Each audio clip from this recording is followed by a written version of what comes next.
I'm gonna bet all of my money that you watching this video right now, whenever something goes wrong in your life, you make it a massive deal, or at least make it more of a problem than it actually has to be. Because the truth is, we all do this, including me.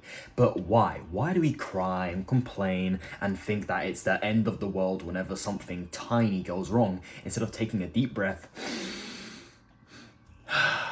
and just thinking with a fully conscious mind that, hey, there's no need to worry because it's not that deep, and almost embracing the problem you're going through? The main example of this, for me at least, has definitely got to be social anxiety. I go through this all the time, just from leaving my house, let alone going out of my way to actually speak to people, speak to strangers that I obviously have not talked to before.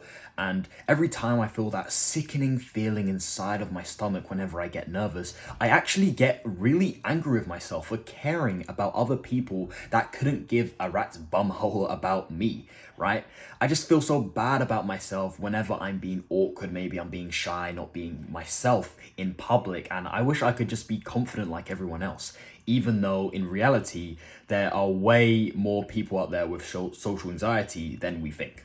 But in reality, what I actually should be doing is embracing that anxiety feeling I have and saying to myself, I feel nervous right now. So what? I'm not gonna let that stop me from trying my best, right? And if I do mess up, who cares? I mean, literally, who cares? Because at least I tried my best. And there's millions, if not billions, of people out there in the world that aren't even doing that, aren't even trying their best every single day. I am. So that's got to put me in the 5% of the human population if I'm trying my best every single day, because the majority isn't. Because sometimes it's that mindset is better to have than trying to mask up all the anxiety and telling yourself, shut up, you're not nervous, you don't have anxiety, just do it, be a man, you're not nervous, you're a man, right? Because then you're just blatantly lying to yourself. You do have anxiety, so why lie to yourself about it? Embrace it.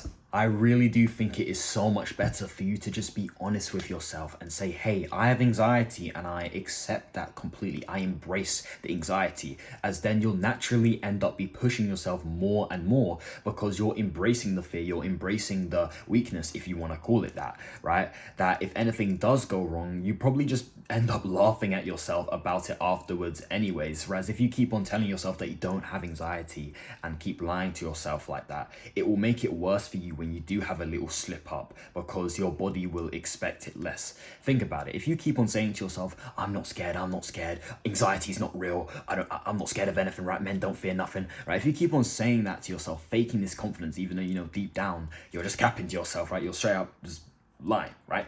And you have one little small slip up, and that obviously would reveal that all your confidence is fake. Then it's almost like a jump scare. You weren't expecting to mess up there because you didn't believe you would. You didn't believe anxiety was real. So you wouldn't know what to say. You'd end up panicking even more. And to be honest with you, you're going to seem like more of a clown in that social situation in front of all those people than if you would just admit to yourself, I have anxiety and it is what it is. If I mess up, who cares, right? It's all about the instant and delayed gratification, and always choosing that delayed over the instant. Because let's say I wanted to be a pro piano player, right?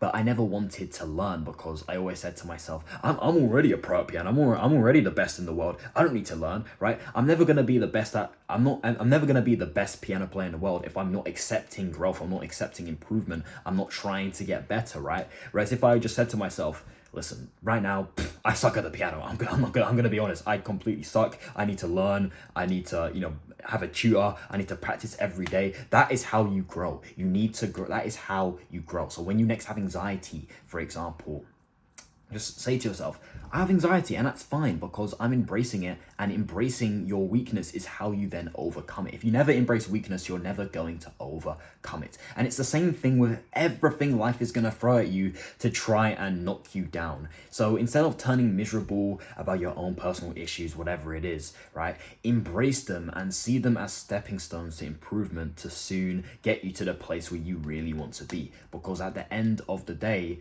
you can always learn and grow from setbacks, no matter how big or small. And you can always learn and grow from my other videos on this channel now. So don't forget to check those out as well if this one helped you out.